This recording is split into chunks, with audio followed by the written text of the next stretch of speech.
what were some of your favorite moments now at the live event? Because I was able to meet you live. I was able to feel your energy live. That was so exciting. Girl, you give Demi Lovato in person. Thank you. Yeah. I was like, look, this hair, this Lara Croft braid right now, but like you had this long, whooshy hair. The Leo rising in me was like, hello, I want that. I want that long hair. Where are the extensions? Yeah, give it to me. Where's the mane? But what was some of your favorite moments at the live event? You're there, you're planning this for months, and then you have people there at the site, they're in person. What was some of your favorite moments of this experience? Yes. I have never felt so surrounded by my community in person. I've attended events, I've gone and like met a friend here or there, but to have people who I've known from very different corners of my journey. I mean, I met Stephanie Burgos 11 years ago when I was in Beachbody and we were in like fitness coaching, and I was a completely different person. I met her when I was a teenager. And then to have like people that I've never met yet, I don't know, it just felt like so much community. Hi, I'm Vaness Henry, and welcome to InSights. I'm really excited about my conversation today because I was recently invited to come attend what is being called the first ever human design hotel. So today in my conversation, I'm talking with a modern contemporary who is very well known in the human design space. Eden Carpenter is a 6'2" emotional manifesting generator, and she was the human design expert on this project, helping bring it to life. I believe her official title was project manager.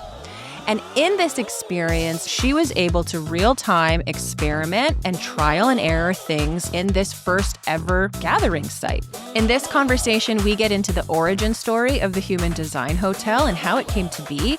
We get into Eden's Saturn return and what it's like to go on the roof in real time and what the heck does all that language mean.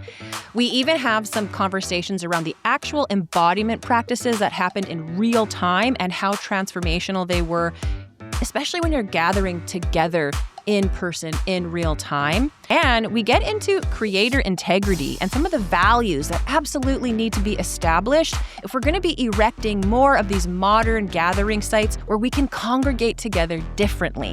I'm so excited for you to hear this conversation. Let me know how it lands with you in the comments below, and check out Eden's podcast, The Energetics of Everything, which I've included some links below.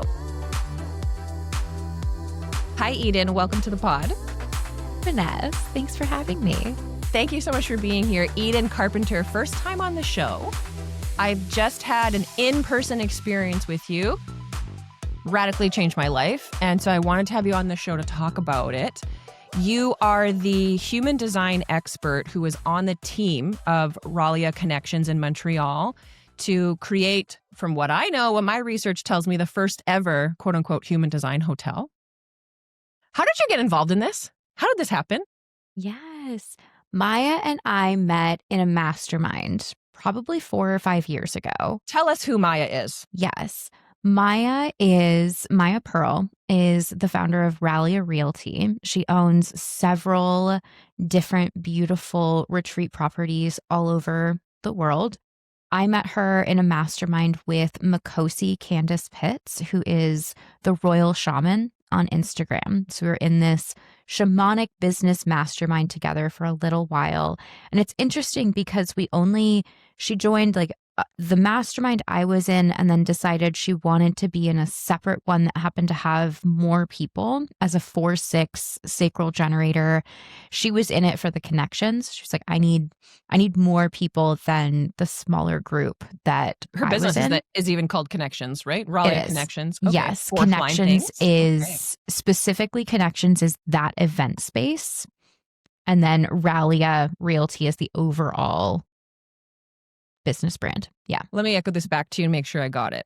Ralia owns the retreat centers, the hotel, but the gathering site that we were at where people could come, that specific thing is called Ralia Connections. And so then the hotel is kind of on top of that connection site. Cool. Yes. Okay. Love that. I got it. Thank you. Yes. Clarification on all the details. I just like to echo it back to make sure that I've got it. Yes. You know, I hate to misunderstand. I appreciate that. Always. Yeah.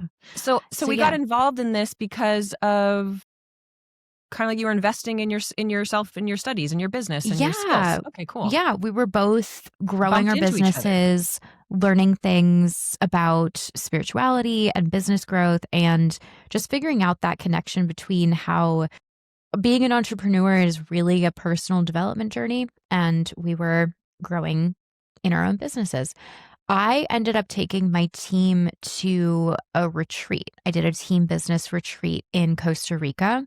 And because I'd never experienced a luxury retreat before, I didn't know anything about this. I'm like, I got my passport last year. It was a very new experience for me. And so I reached out to Maya in, I think it was 2022. So this was a year or so after the mastermind. And I wanted to take my team on a retreat. And so I went to her Costa Rica property, and that was a life-changing experience. It was absolutely beautiful being able to meet her guides, her local guides. We were able to go to like lunch at her guide's friend's house. Her guide's friends, like her father's boat took us to this private beach.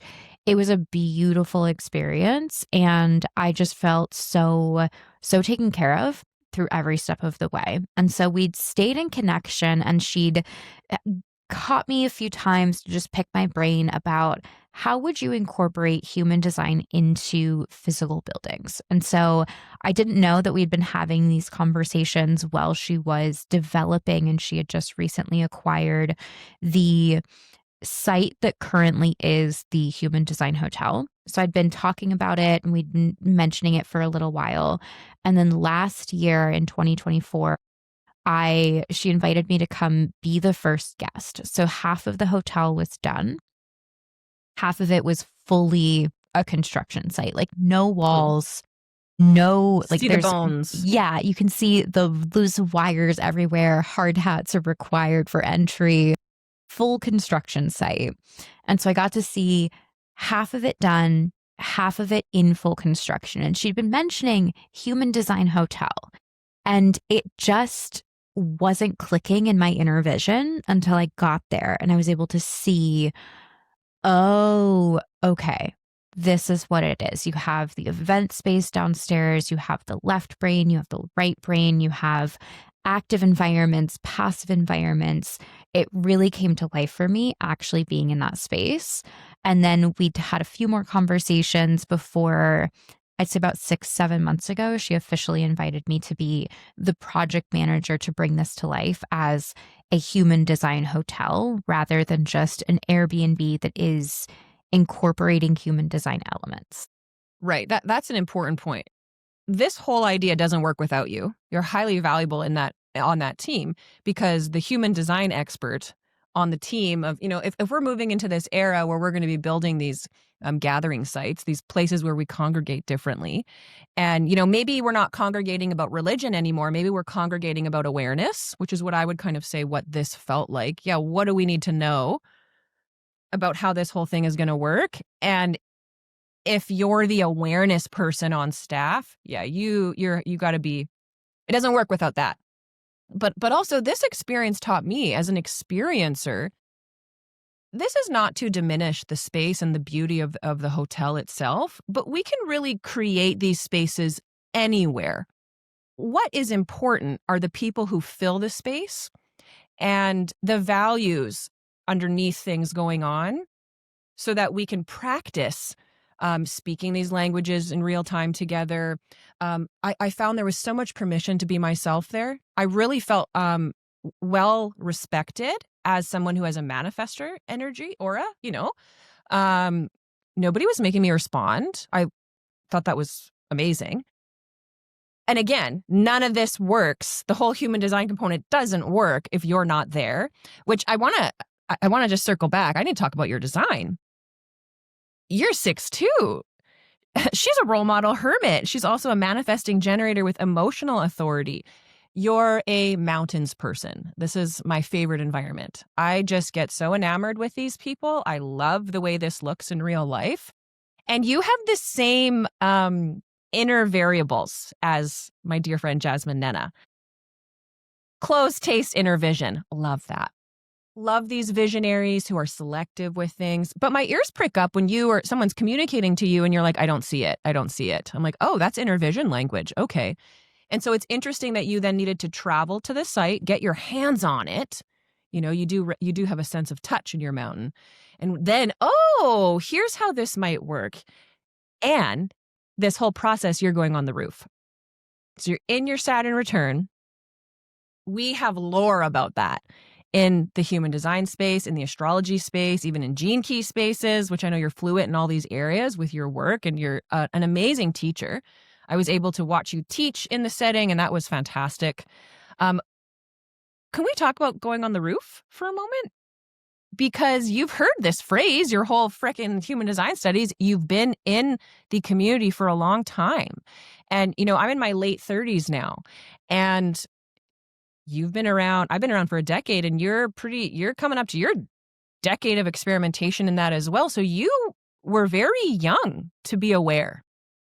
So that's very interesting. What will her experience be going on the roof as somebody who has known, okay, I'm really kind of operating like a third line? I imagine there might be some pressure that you feel, or what, I don't know, you'll tell me, because I only became aware in my Saturn return. That's when my studies really kind of started experimenting. I found a human design book in my mid-20s. And I was like, oh, read it cover to cover. I'm a manifester. I'm ego authority. That sounds like it sucks. Oh, I'm probably bad. Oh, boy. Like all the things you would think. And only when I became a parent did I really start experimenting, and once I had my son's design to look at, it was like, oh, my gosh. And so that's when I was aware of it, but I wasn't really embodying and practicing. It took me a few years to even get there. And then that was my Saturn return. Now you have been embodying. You have been experimenting. What's going on for you as you kind of now enter the Saturn return era and you're as the sixth line going on the roof, that second life phase we hear about? What's it like for you? I will say that there's been a lot of projections on. Yeah. Okay. Surprisingly. Such a surprise. Yeah. So let's hear it. Yeah. What are some of the things you're having to hear? Yeah. There's a lot of projections around people's personal experiences as sixth lines, going on the roof, figuring out what they're going to do. There's been a lot of guesses around what's going to happen. And so I would say that originally there was a little bit of defensiveness around, okay, you say sixth lines can't be successful before they're fully off the roof and in their you second proved that Saturn wrong, return. didn't you? I'm going to prove that wrong. You say a sixth line can't be a role model until they're after their Saturn return. I'm going to prove it wrong. And so I do feel, I did. I did. Very defined ego of me. I do see my resilience starting to feel less like a fun challenge and more just draining. So there are certain things where I'm like my mindset going into business at 21 was, I'm going to be the one that teaches all of the human design things. It's hard. It's a lot of work. No one's done it this way. No one's turned all of the gates into Instagram posts. I'm going to do that. That's more work than everyone else is doing. No one's willing to do it. I'm willing to do it. And so there was really this, I'm willing to do it. Motors defined, powerful energy available to you. All the motors defined. Mm-hmm. Beautiful. Yeah. Yeah. So I said, I'm going to be the one. I'm going to be the one. I'm going to be the one.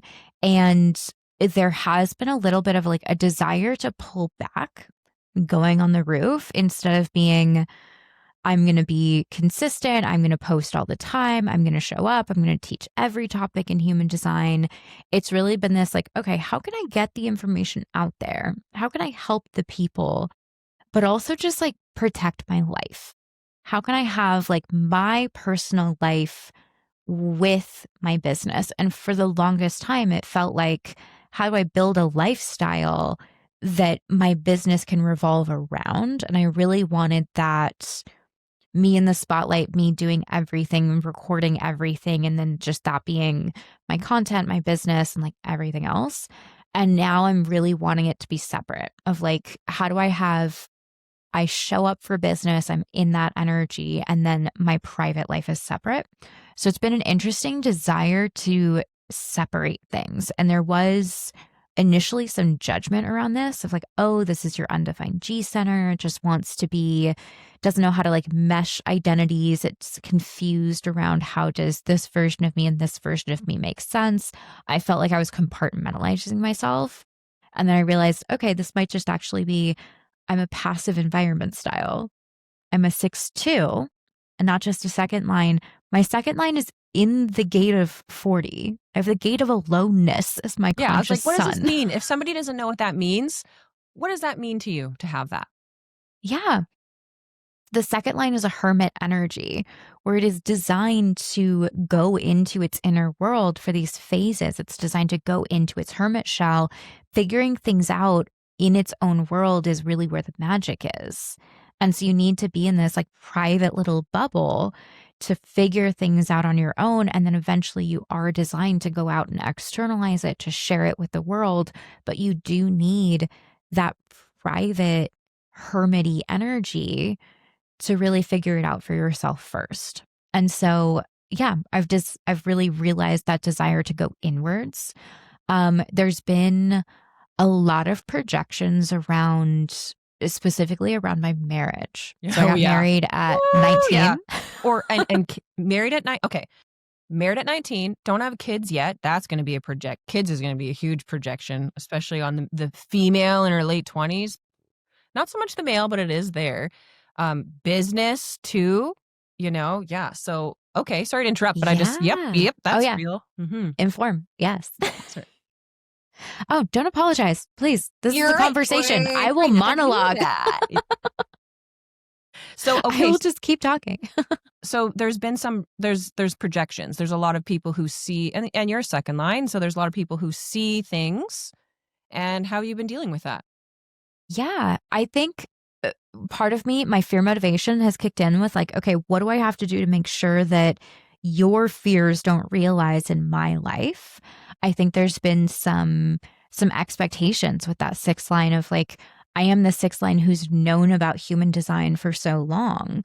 And so many people are watching to see how are you going to navigate the Saturn return. That's why I was excited about this interview. Exactly. What is she going to, yeah. Yeah. So there's a little bit of pressure of like, everyone's expecting me to do it well. Everyone's expecting, or it to at least be interesting. I think that's my personal projection or interpretation is, oh, everyone has high expectations for this. Yeah, that must be hard, Eden. Yeah, there is a good amount of pressure. Eldest sister. There's a lot there. Of eldest sister energy, for sure. Mm-hmm. I'm curious. You were a nurse.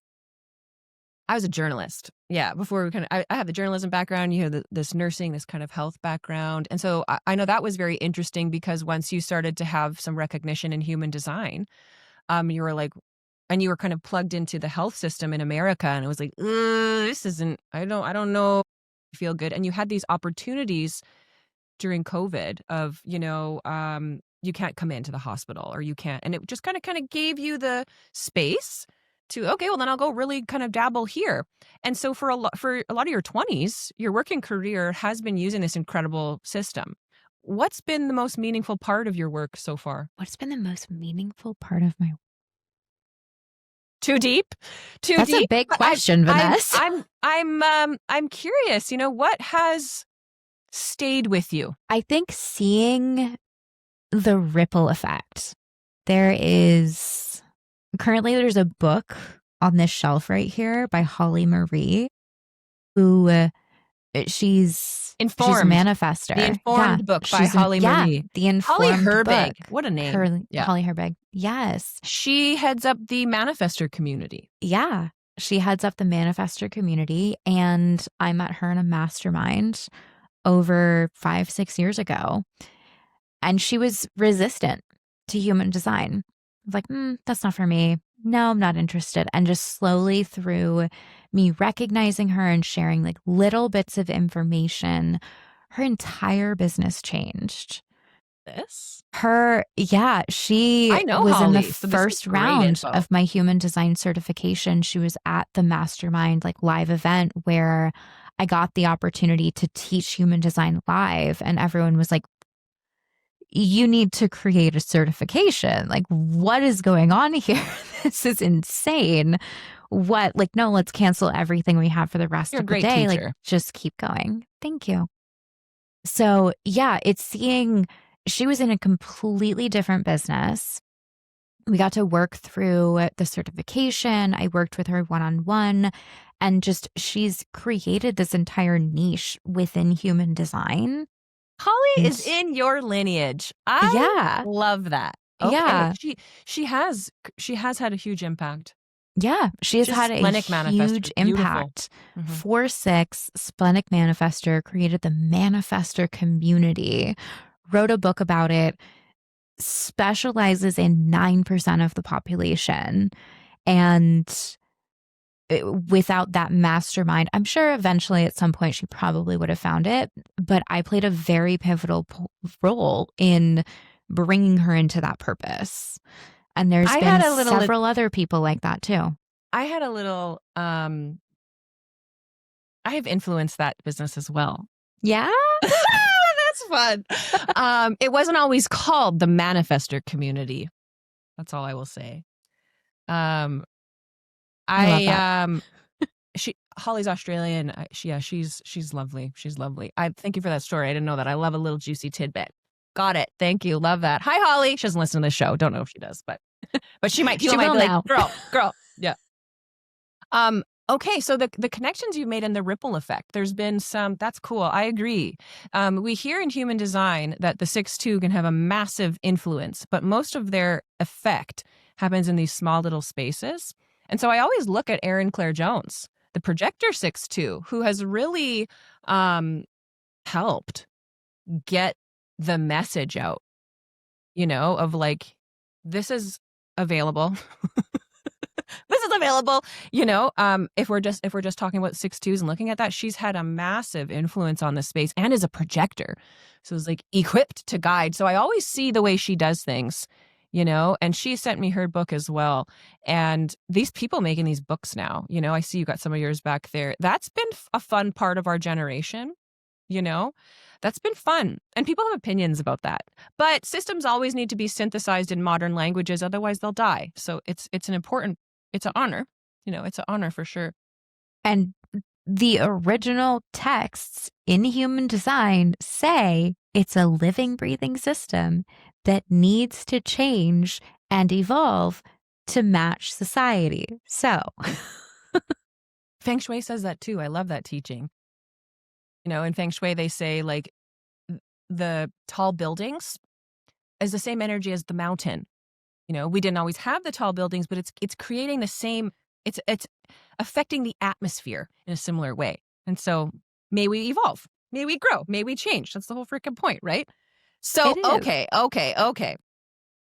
heard the most meaningful kind of part of your work. The ripple effect, seeing people who, seeing them run with something. And I think also, like, my original language and concepts have really influenced the online community in more ways than I think people know. But I will see posts about like manifesting in the G Center and like I will literally see like education styles in human design. I'll see concepts that I originally created just popping up on Instagram as these like just fun facts in human design in different languages. And I'm never offended or feel like that I'm being stolen from. It's really a genuine honor to see my graphics translated into different languages and to see, some people would be like, oh, you're stealing my intellectual property. I'm like, you're translating it into a language I have no option of figuring out on my own. Like, I'm not going to learn that language.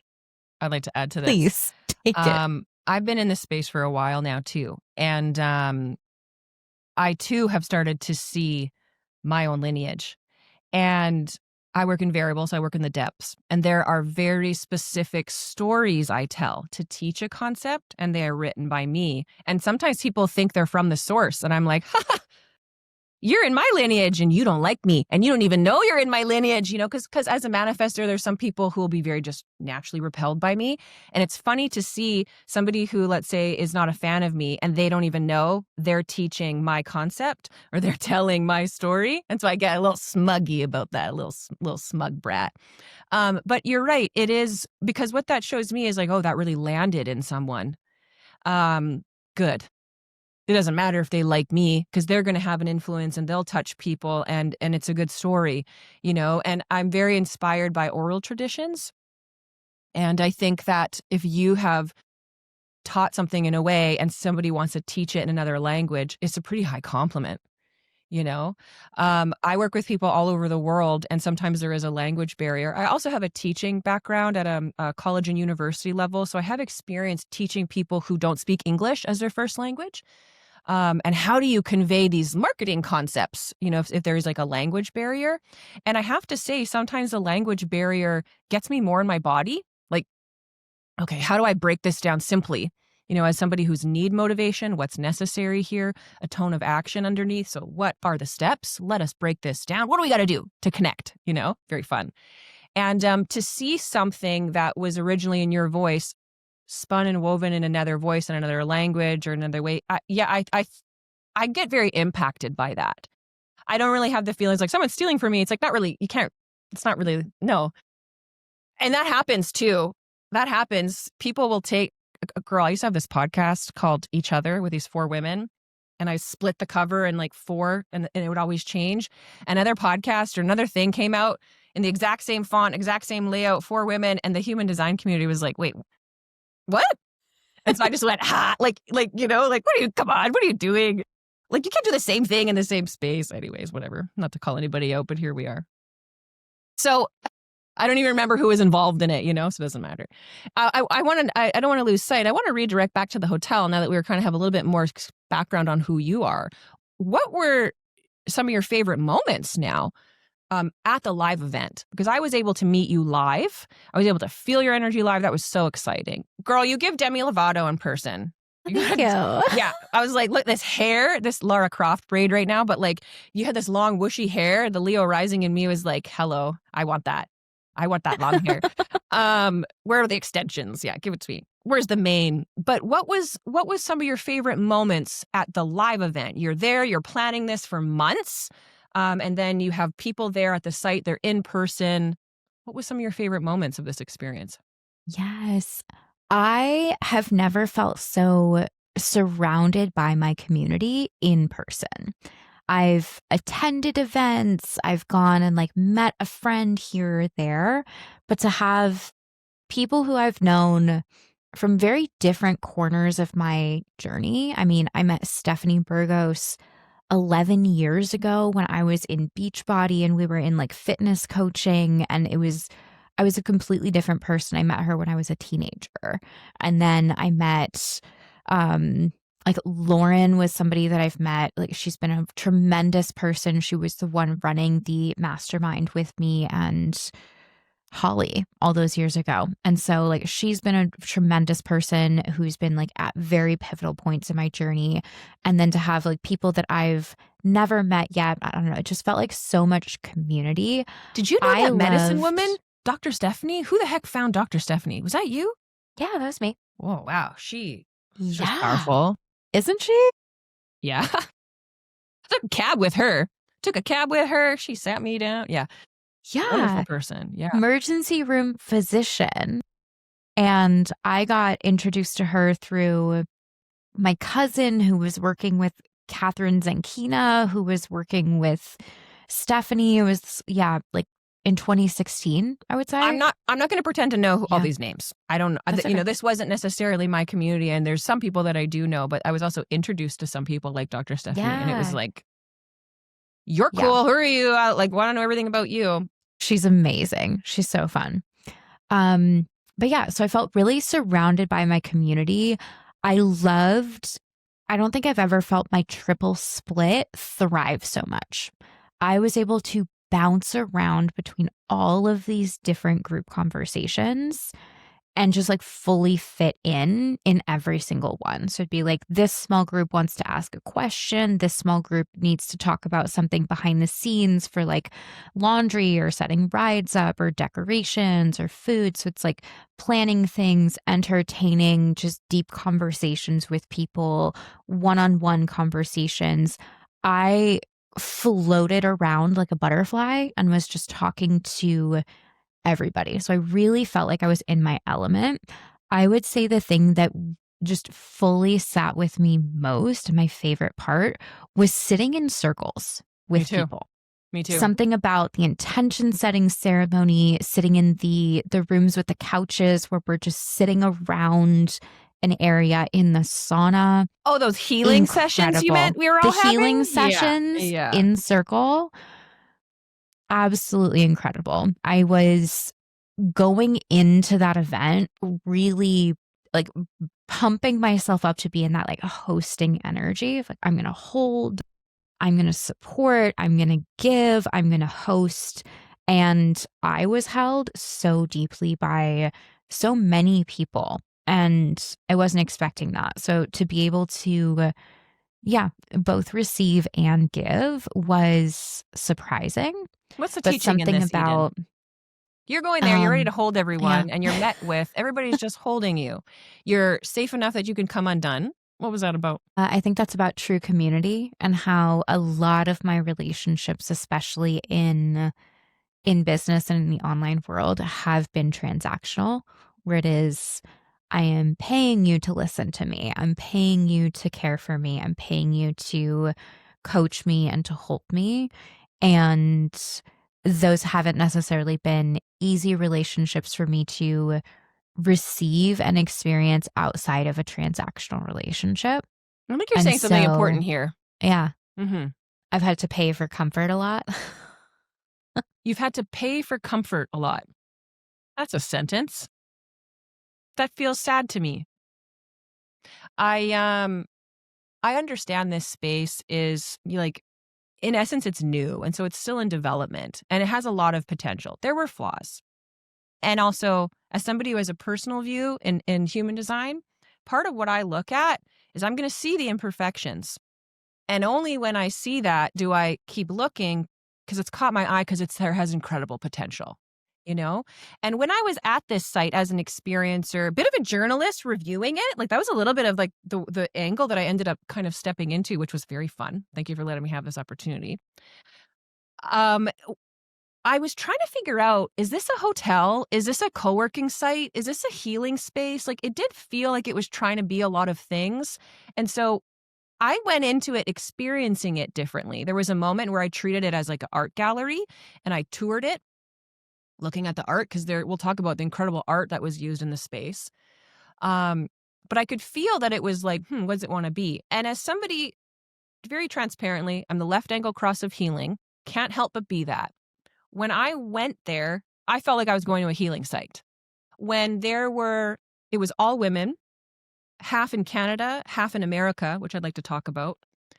And they were coming together, often in circle, felt very ancient and very diverse, which I appreciated. There was so much healing that was going on.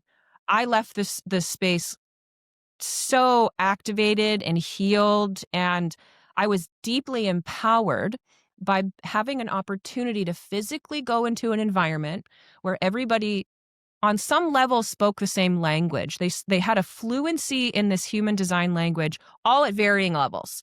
And the people who were newer to it kind of self-declared. They're like, I've just learned I'm a generator. I don't know anything. So, the people who knew more never actually said anything about human design, which was kind of interesting. Like when they were engaging, I thought that was very curious. So for me, I was really challenged with, my area of work is a little bit, is kind of in health, which is peculiar. And peculiar in that I don't have a nursing background like you. I grew up in the hospital as a patient, not as a practitioner. And to go and connect with people, and I can hear that they're caves, or I can hear that they're mountains, and they don't know that. Well, how do I, and I can feel what's going on with them. How do I really meaningfully connect with them? How that I will land with them? that something could stay with them. And so many people at this event were caves and mountains. And there was just a huge, huge teaching on safety. And every time we sat in circle, my energy is kind of activated and set up. I'm very strong and empowered in a circle. And I couldn't help but feel the intense fear of the American women who were in attendance. So about half of us were Canadian, about half of us were American. The Americans traveled to Canada, to Montreal. And there was a really confronting teaching as an outsider of watching your neighbor suffer. And we have so many teachings in our human culture about love thy neighbor and I am another you. And when you look into the eyes of a human, you're looking at yourself, And it was really hard to hold the American women in their suffering at this time in the world. So many women were so traumatized and had so much PTSD from what's going on there that a lot of them didn't even realize they were like this until they crossed a border and left their soil. They could actually relax enough to cry and be held and to hear other people go, that's not normal. What you think is normal, your children being shot in the schools, your doctors making a business out of your sickness, people walking with guns on the street like it's like no problem. That's not normal everywhere else. And I think it's known, but to then be somewhere like this is the same land. It's just a border between, it's the same land. That was devastating. To see moms trying to figure out how to fucking homeschool because they're terrified to put their babies in school. It was devastating to sit and hear that and hear people think that's the only option. It's the only way. It's all, it was devastating. And there were so many times we were sitting and I just kept feeling this theme of safety and noticing so many people involved in this project are caves or mountains. And, these two environments have a relationship together. The cave is in the mountain is the cave. We can't escape these. All cave people are going to need to flee sometimes to the mountain. And all mountain people are going to sometimes feel like they need to hide in the cave. Like they go together. What was your experience as the American person coming and listening to what I'm saying now, because I'm sure it might make you feel away, leaving America and coming to Canada and noticing the Canadians like, are y'all okay? Because we are terrified. We share land with you. We share border with you. We are in deep relationship with you. Our neighbor is suffering. My neighbor, are you okay? What came up for you? I didn't realize the tension and the fear that I'd been holding in my body until I got the distance. And that's very mountains of me to need to retreat in order to really understand what's going on. And I'm in a very privileged position where I am extremely white presenting, even though I have a 50% Hispanic background. Didn't know that about you. Yeah. My maiden name is Robles. Fun tidbit. Thank you for telling me that. Yeah. Mm-hmm. But yeah, I am very white presenting. I am married to a very white man with beautiful blue eyes. And so we are in a country where like we've talked about it is not safe for us to start a family in the current state that we're in because I'm considered high risk for pregnancy as somebody who has Ehlers-Danlos and who's had a previous ruptured ectopic pregnancy. You talked about your podcast episode about the experience, which I want to link. You really shared a lot of your story on the Energetics of Everything podcast. Loved that. Sorry, please do go on. Yeah. Oh, I don't want to plug. Yeah. Oh no, you shouted my podcast out. Yeah. I'll link it. Yeah. Anyways, please do go on. Yeah. But yeah, we've talked about with current laws that have been overturned, it is logically not safe for us to pursue starting a family in this current state. So there's different areas of the country that we've been looking at, but we are thinking about changing location. We're thinking about moving. We're thinking about a lot of things. There have been ICE raids in our town. There's been so much going on just in our backyard. And we're going to protests on weekends. Like we've been to multiple protests at the Capitol. We're leaving our phones at home. We're doing a lot of different things. So it's very weird to be online working, sharing human design information, talking about nervous system regulation, and then to leave the country and to realize, oh, you've been in a fight or flight state for the last year. I really felt this. It really stayed with me, and I've been very unplugged since that. Just from like the wider community, because I was so devastated to see so many people I care about like in this like it. And then I fell in love with more and more people that I met there, and it's like this makes us sick. Like we're sick here. And just because I'm on this side of the border doesn't mean I'm not infected by what's happening on our shared land, you know? And this fight or flight that we don't, well, you have a medical background. Like, what do we need to know about that? Why is that happening to us? Well, the unconscious mind is taking in data that it perceives as a threat and as important. Anything that we label as important gets fight or flight, life or death level energetic responses. And so our brains are waking up and we are seeing everything as a threat. We're going to the grocery store and we're on edge of like, okay, just in case somebody has a gun, just in case there's an ice raid, just in case something is going on in the grocery store across the street. And it's so unconscious that we're not thinking this. Your brain is thinking, I need to get butter, I need to get eggs, I need the broccoli from this side of the store. And unconsciously, your body is seeing an older white man walk by out of the corner of your eye, and it's jumping just to make sure that isn't somebody who could potentially be threatening you.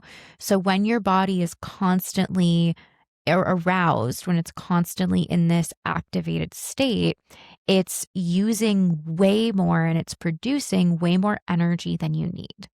And so it's adrenaline, it's fear, it's cortisol. When your body is in this fight or flight state, it's a lot of energy. It's physically giving you the energy that you would need in order to get away from a threat. The thing is, not everything that we are currently surrounded by is a threat.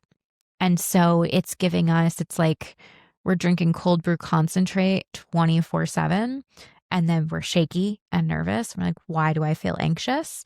Because your body is producing this energy. It says, hey, you might need this, you might need this, you might need this. Without the release, without the action, without the, oh, this is a threat, I ran away from the tiger, and then the shaking it off, the energy is just bubbling unconsciously.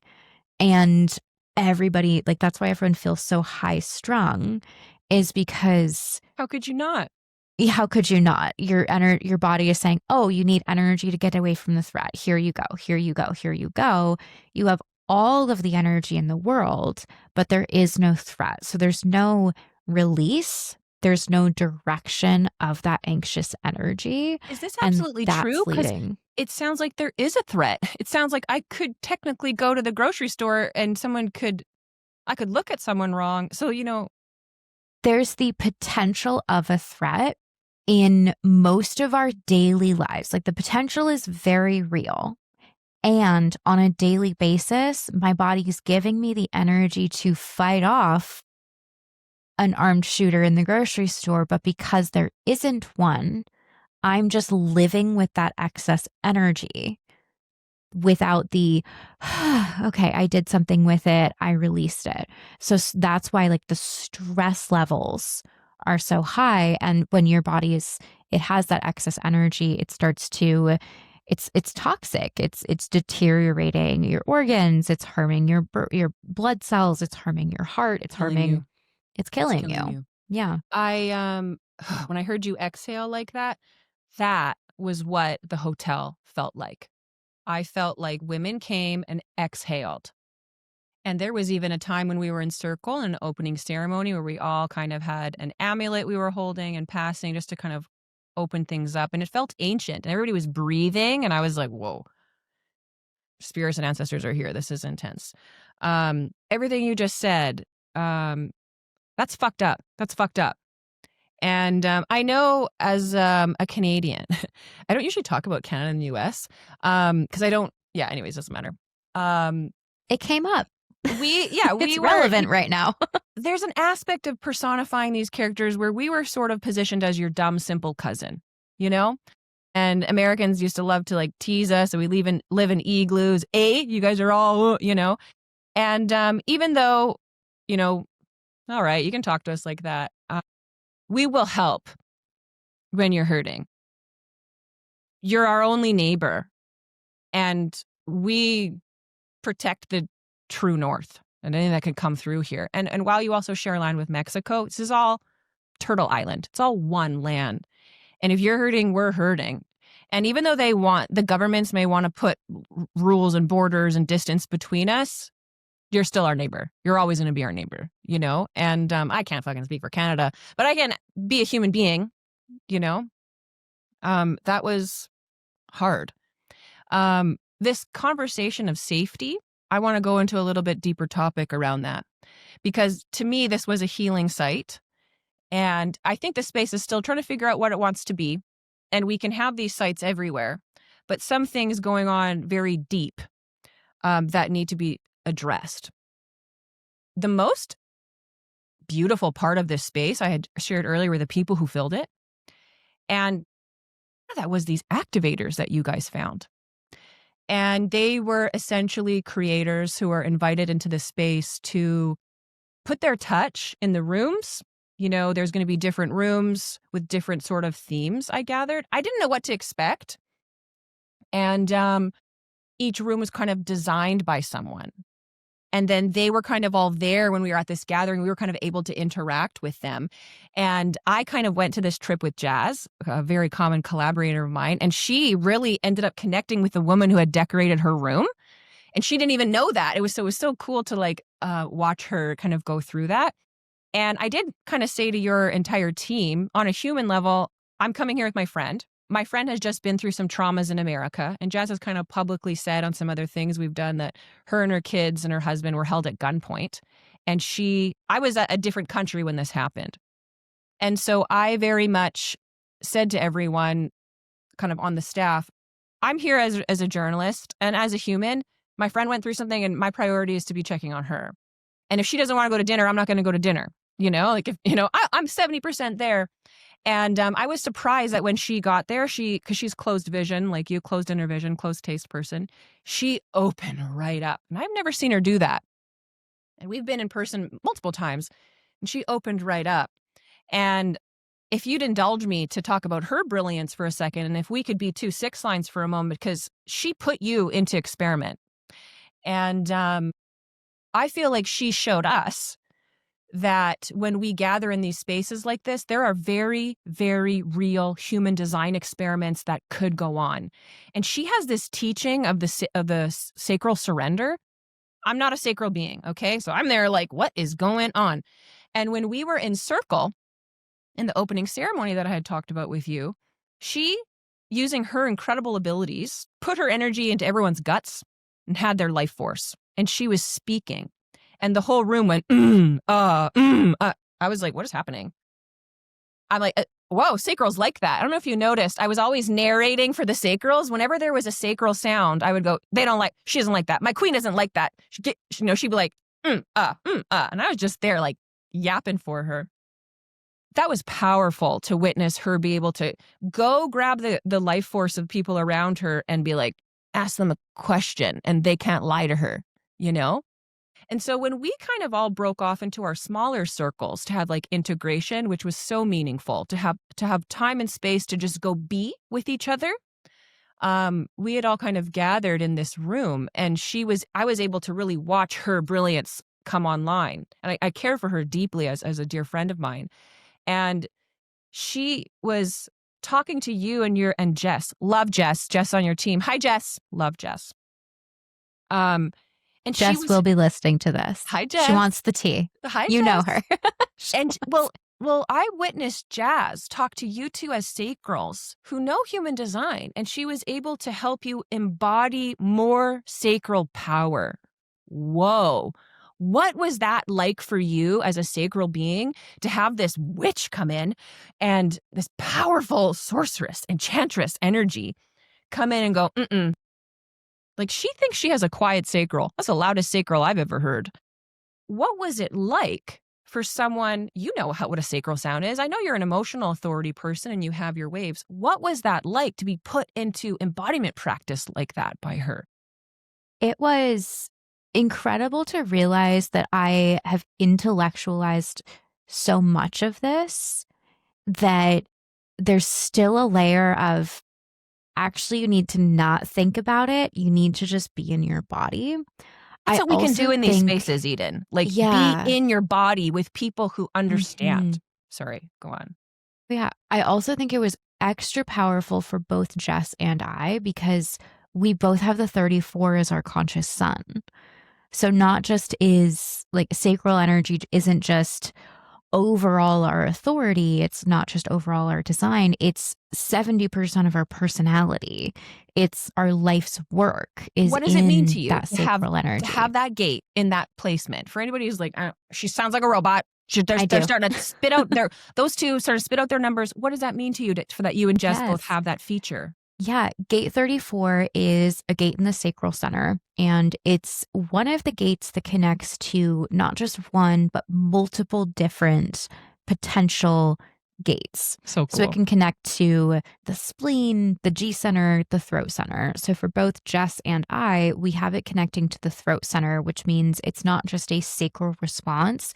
It's the only manifesting generator channel.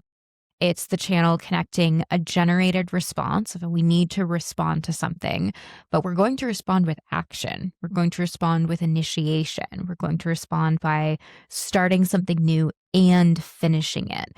So it's the gate of power. If you really look at gate 34, in its shadow, it's the energy of force. It says, I'm going to push for the sake of pushing. And when we're in our heads with gate 20, we're worried about superficiality. We're like, how does this look? I will force myself to do this so that it looks a certain way. I will force myself to hold back on this because I don't want to look like I'm too much. So there's this force that we don't always recognize we're applying to ourselves. And so to realize that I was in my head for a lot of the decisions, I was thinking through, I was using my logic to make decisions. And I was almost excusing that as like, oh, I'm going to think it through. I'm going to feel it through. I'm going to ride my emotional wave. But my gut responses were saying, no, I don't have the power to do that.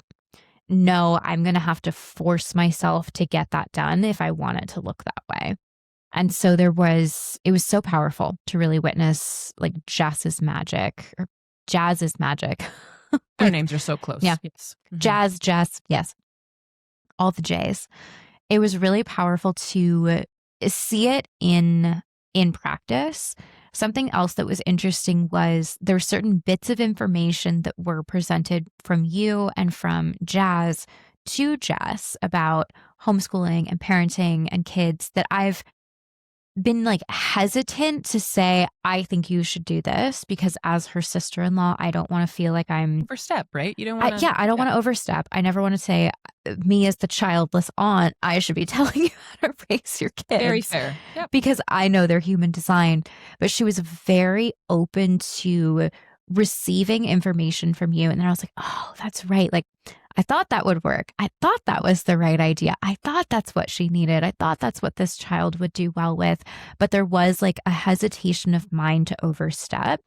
And Jess was you could see her, she's completely reformed her entire homeschooling plan with her kids. Did she contact Cantone? We have reached out. Okay. She hasn't reached back. Well, I need her phone number rather than Voxer. I'll get that from you. I mean, if you don't have her number, it's like, I know it's so, yeah. But she really has brilliant teachings on that too. Yeah. Mm-hmm. Yeah. Mm-hmm. So they will connect. But yeah, it was really beautiful to see even the 3420 specifically with this channel. It is a channel that knows a lot of information in retrospect, but it lacks self-awareness in the present moment. So this has been a challenging lesson to learn with the 3420 is it wants to know, especially with that being like where my third to sixth line shift has happened, is I need to experiment and figure it out and just do it the first time. And then on the other side, I will figure out, oh, okay, that went well, that didn't. But I don't have a lot of awareness of like what I'm doing in the moment. So it's like, I don't know, I don't know what I'm doing, but I know how to do it. Okay, well, I'm going to want to hear about like the practical in the moment, what it felt like. But I want to tell you this incredible moment that stood out for me when we were sitting in small, intimate circle, and Jazz has you by the guts.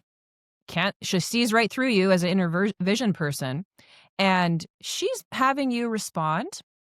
And she calls out, she goes, mm-mm. And I'm like, she's like, you're responding right here. You're not responding here. And you went, oh, what was that? What was she speaking to? What did she feel? What happened in you? Because there seemed to be a flash of acknowledgement or something, like you were like, I don't know. Like there was a cool click and I was just there like, this movie designed just for me. Wow. What happened Got there? your popcorn. Oh, yeah. Like, yeah. What happened there for you? Yeah.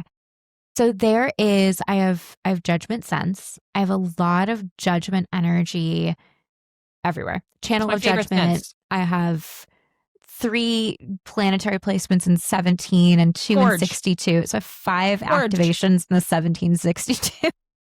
Very opinionated. And so be who you are. Yeah, I have to be who I am. A sense of judgment, sense of perfect timing will have these flashes of awareness where I hold myself back.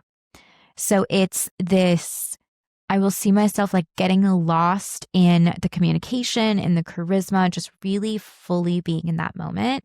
And then there's this trauma response, as I've realized, where I pull myself out. And so previously, something that really came alive for me in those conversations with Jazz was recognizing that there were moments where I was just taking up stage. I was just being myself. I was entertaining. I was having fun. I was in that just sacral pleasure. And it was responded to with like yelling or anger, or it was like told like, that's not safe. You're not supposed to do that. How could you let it go that far? You're being unsafe. Really things as a child. But it was like me getting lost in the fun led to, is this actually safe? Is this actually something I'm supposed to be doing? Is this harming other people? Is this the wrong timing for everyone? Am I being loud in a quiet space? So it's kind of situations like that, like a story specific memory is having fun and playing in a library and then getting yelled at for, this is a quiet space, you're interrupting other people. So getting lost in that just sacral pleasure led to another shoe dropping or getting in trouble.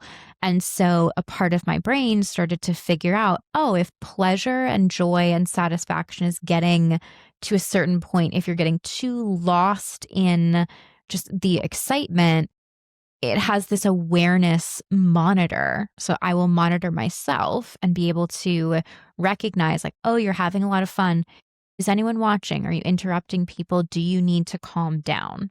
And so it's this filter that I have and this trauma response that I have of pulling myself down when I'm getting too excited about something. And then there's also my 1762 channel will like override that sacral response of like, yes, that may be your reaction, but let me analyze the facts. Let me analyze the information. So sometimes my brain works my brain is working faster than my sacral responses sometimes. So I'll have that response and then I'm judging it and analyzing it and being like, is this actually a response? Is this a safe response? Can you have this response? And I'm policing myself. So I realized that. Let's stay here for a moment then. Let's stay here for a moment because when I went and listened to your sort of confessional podcast that you released, you did declare you were homeschooled till you were 17. That was interesting information. There was some financial struggles, and then there was aspects of being poor because there were so many kids. There's 8 children in your family, and your family's narrative that came from the church was you're so blessed to have so many children. I can only imagine what happened with your mother around that. And with so many children, you being the oldest daughter also expressed was neglect.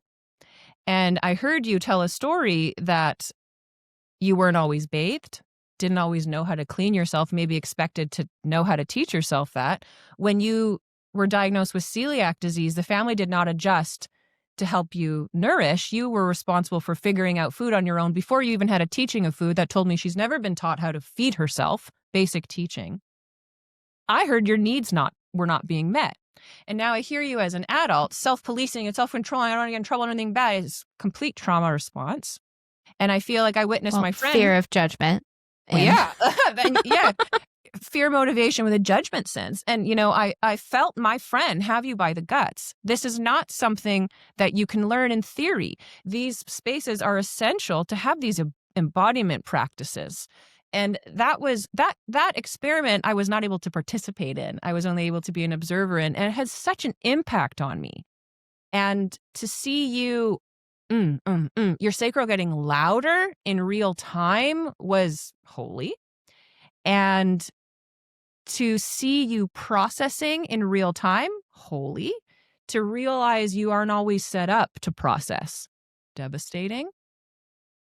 So there were these incredibly special healing moments. When we were in circle and the amulet came to me, I mentioned there was a fly in the room. And the fly was buzzing around, and the fly omen is something's rotten here. Ooh, nobody liked that. Everybody was like, fucking manifestor comes telling us we're rotten. Everybody wanted to then quickly get up and kill the fly. And I said, let's just watch, let's just notice where it lands. And throughout the event, the fly landed on my knee and Jazz's knee. The knee represents pride. And we were like, we were looking at each other, oh, rotten pride, and it became a kind of a little joke between us. But there was something deeper in this experience that I do want to talk about. I think we can both agree that we recognize there's parts in our experience where we've been taken advantage of. And I also think we can both agree that creators should never be taken advantage of. So when I was going through the space and I found out there were these activators who had decorated these rooms, I was disappointed to find out they weren't paid for their creative labor, or more importantly, their creative vision to imagine what this space could be, but that they were given like a mentorship or they were like given something free in exchange. And this is like this influencer culture. It's like, hey, come promote my business and I'll give you my thing for free. I've been a part of that. Like, come over here and I'll give you this. I'm not like actually exchanging money with you. That told me, okay, this space isn't actually a healing site. It's like it wants to make money. It's a hotel, it wants to make money. And like that's where we are. Like, I get it. And also, there's such potential here, So once I found out, I would like if these artists these artists should be paid. Especially like I toured this one space. There was this artist, Margaret. She was on such a level that I went through the space as an ego manifester. And I see this incredible pink piece of art in the room. And I was like, I want this. I want this in my house. I love this. And there was nothing there that allowed me to learn more about her or buy it from her. So I felt like, are we really supporting the artist if we didn't pay them? We're not even letting me buy the art. And I talked to the artists about that. I was like, hey, and a lot of them were just happy to be there. And I felt like they were being taken advantage of in that way. And yet here they are. It's a safe space. And, that was there. That was there. I was also asked to be a teacher at this. And when I came, I was like, am I invoicing in Canadian funds or US funds? I was like, we're actually just going to split the profits. And I was then like, oop, hold on. I don't do that because I've done that so many times. And if I don't feel proud if I'm not paid, I don't feel proud. Like I kind of go into it like, ugh. And as soon as I have to split it with everyone, I don't know how much I'm going to make. I'm always disappointed because we never make as nobody's really proud and promoting it properly. So it doesn't get the attention it could get that if it was just set up. The irony is it would just explode and do so well. So as somebody who kind of, ego being goes through this journey of values and worth, I see over and over that the reason we take advantage of each other is because we haven't realized where we're being taken advantage of. And so we just think it's normal. The most, as a white woman, the most dangerous person to me is the white man. And that's who I, like, in theory, sleep next to. And he, in this analysis, is taking advantage of me in these different ways, and I'm close to him. And so I'm doing the same things he's doing. So at the root of things, I still had this most incredible time, but the people that were special were these activators, were these teachers. They made the whole event, and I wanted to see them treated right. That told me, you're probably being taken advantage of somewhere. I don't like that, because I know this whole thing doesn't work without you. I know we need the human design expert there, but also it made me think of the hotelier, like the hotelier, the people on top. Are they being taken advantage of somewhere? These are women in business, playing a man's game, What are we doing on deep levels, and how can we be better? Because people want to be congregating now, and I don't know that it's around religion anymore. I do think it is around awareness, and I think that leads to healing, and I'm so invested in that. I want to see more of that. I will be watching whatever this is going to transform into, or whatever you decide to do with this. You're such a key player in this. You're going on the roof now. When I say all this, I know that it might be, oh God, I know. Tell me what you see in that. Like, I can make these opinions because I'm not part of it, and I'm there kind of watching, and I know you're in it. And I know we agree that the creator should be paid and the creator should be respected. So how can we make this happen here? Like, what can we do to treat everyone the way they deserve? Big question. And I know. My favorite question. Yeah, it was reassuring to feel like my opinions were resonant with other people as well. Because when we brought in these activators, I've never been a part of like a cohort like this before. And so I know that it is, one, it's temporary, and two, the art got installed the Saturday before everybody got there. So art was up for 4 days before people got there. So very recent. Oh, it's so good. The art is incredible. Yeah. Mm-hmm. Whoever's idea that was, that's why I'm making a point about this, because that was so powerful to find out there wasn't, to me, a fair exchange was disappointing, because that breathed life into the space in an incredible way. Yeah. My 4037 needs to make it fair. And so that when I was feeling through that, like the exchange of like, they have brought so much to the space. I only saw half of it finished in construction last year, but to go in and I saw it for the first time, the art truly brought it to life. Being in the different rooms, it was absolutely incredible to see that come to life the way that it did. And I've been navigating this from afar. So they have been receiving human design education, one-on-one sessions with me. There has been an energetic exchange. So you're doing a lot. I am. You are doing a lot. I'm wondering, though, what the hotelier is doing. Well, I hear you that you're training them and you're giving a lot, but it makes the hotelier money. So they should be, first of all, you better be being paid for that. And also, is that enough, Eden? Is it enough to give the influencer free things and not pay them for their creative labor and creative vision? I don't think it is. I don't think it is enough. I know how incredible that art was that was in there. And I know those women's stories made the event. And I know people are environment. And that's what sets the tone of the environment. And look, we had some beautiful meals and beautiful dinners, so I know there's a budget. And it almost made the meals not as great, because I knew that we were spending this money on these fancy meals, and yet these people who made the whole space, I didn't love that. Loved the tiny cakes, though. I tell you, I loved the tiny cakes. So there's so much potential here. There's so much potential. We can do better. the people you guys are connected to and you found were incredible. I know we're going to start seeing more spaces like this. You should have seen the people reaching out to me. What was it like? What's it like? What, because everybody has an expectation of what a human design hotel would look like. Let's say you did this again. Let's say you started over and you started from scratch. What would you do differently? The room layout specifically, we wanted to go with energy centers. And yes, that works.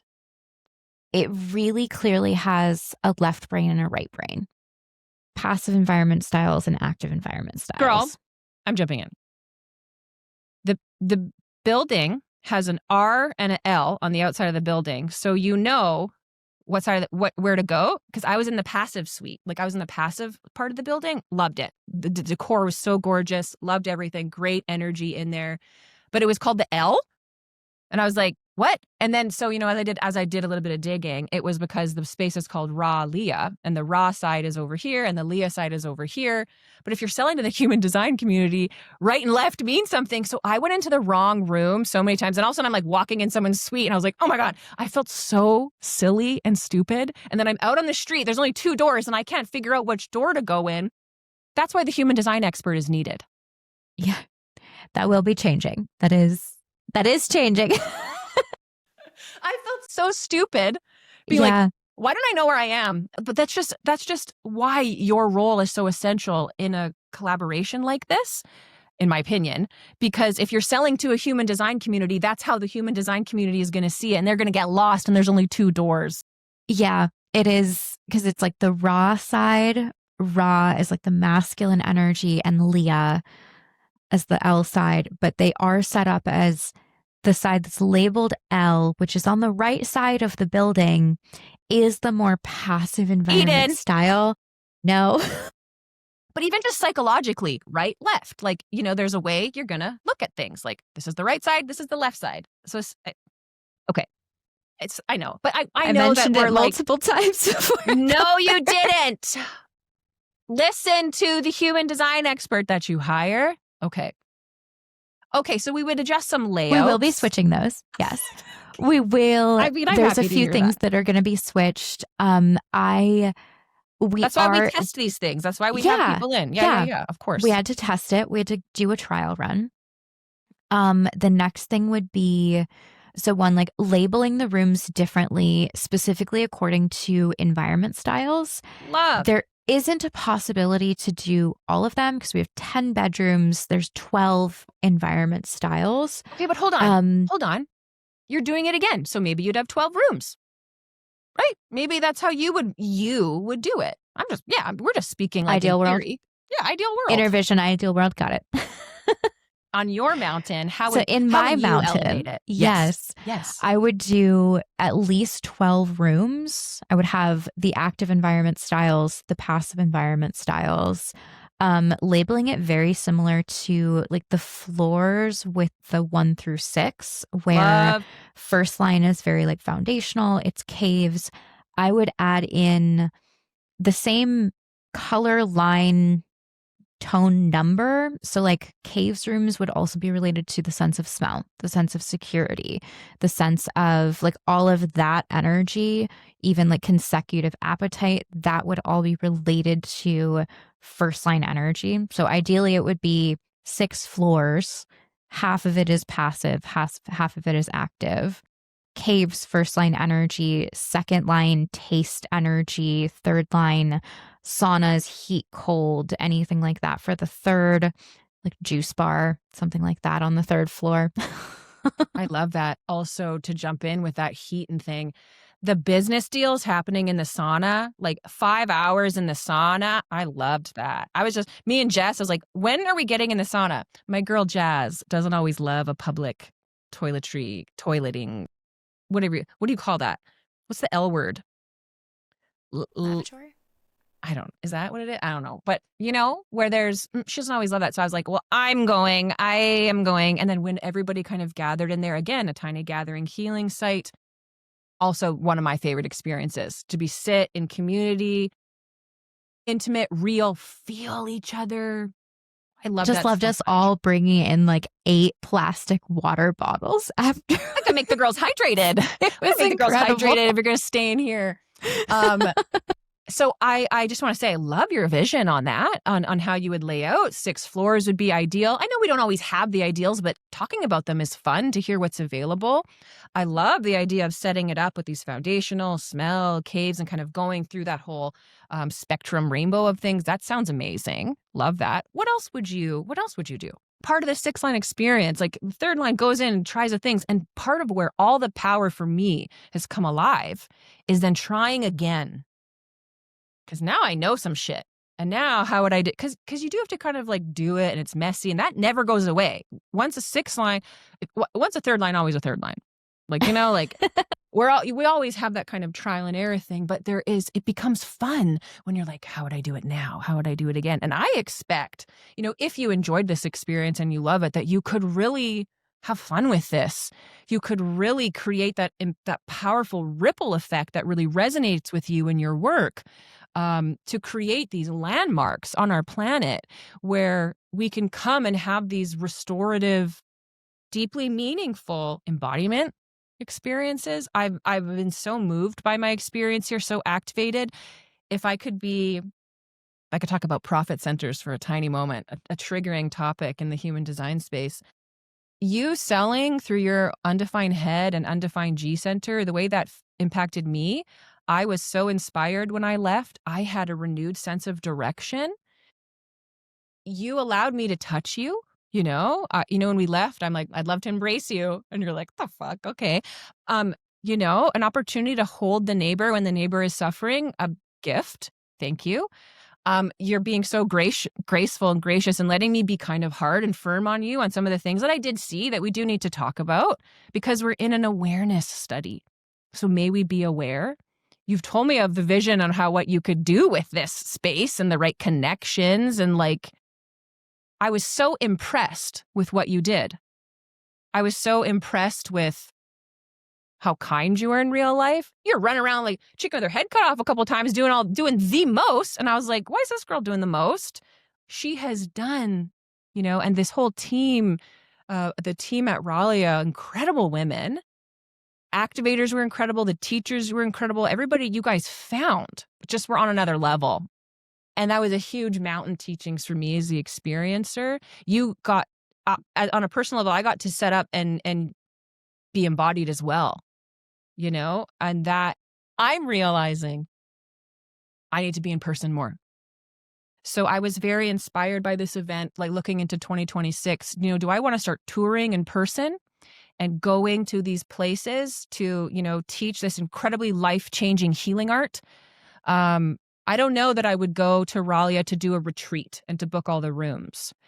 I might want to stay there and it's great, but I would kind of go for like a bachelorette girls weekend if I was doing that. But I was really listening when you were saying this community center, this gathering site can fill 100 people, 75 probably comfortably.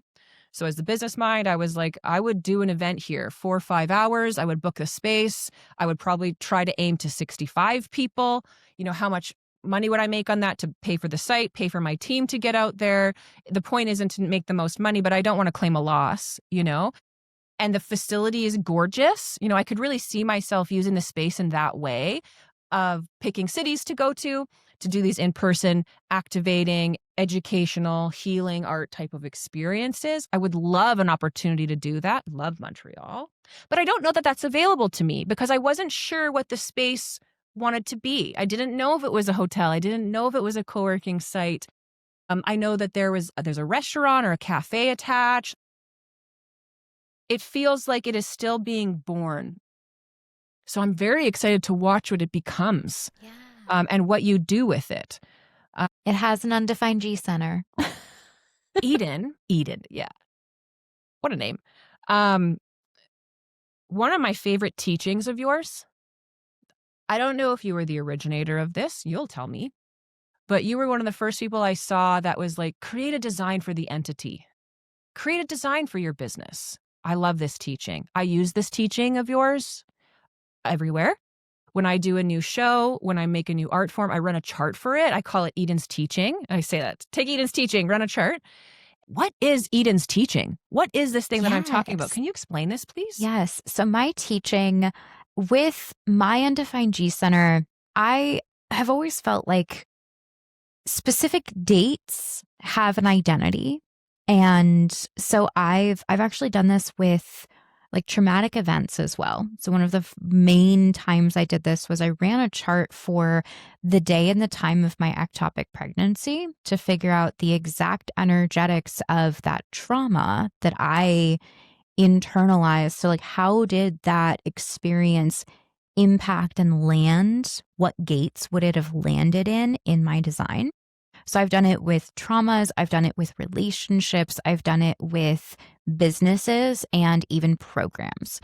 So with my undefined G center, I was always figuring out like how do I brand something? What is my brand? What is my business? How do I convey this in a simple way that's not just I teach human design? Like how do I do it my way?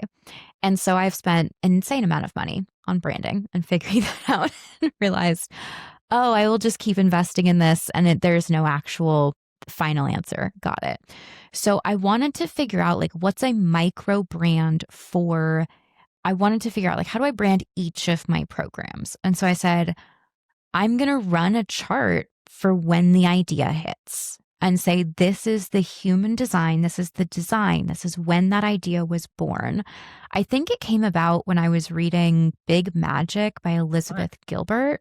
So experimental too. Like so like very experimental. Oh. She's a manifester too. I've looked at her design. Reminds me a little bit of this book that I got at the event. Yeah.